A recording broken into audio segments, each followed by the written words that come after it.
fils, c'est moi. Missy, elle vend des cigarettes. Et alors, le lapin va à l'intérieur du terrier et... Ah, voilà.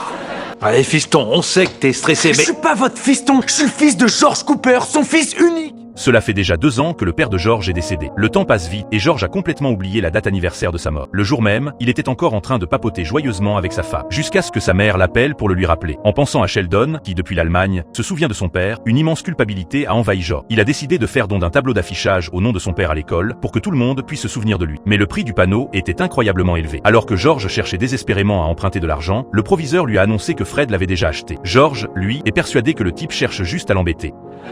Laissez-moi une chance, je vais trouver plus d'argent que Fred et on pourra le payer sans lui, ce tableau. La nuit même, George a fait un cauchemar. Il voyait son père rire aux éclats avec Fred, Je suis fier de toi, fiston. ce qui l'a terrifié. Il est allé voir sa mère en catastrophe pour obtenir de l'aide. Le lendemain, Marie est allée s'expliquer avec Fred. Mais ce dernier a joué la comédie, prétendant qu'il s'agissait d'une bonne intention et que la dévotion de George l'avait touché. Alors vous ne me ferez pas gober vos salades. Vous m'avez eu, je suis un bad boy. J'ai bien mérité de fesser.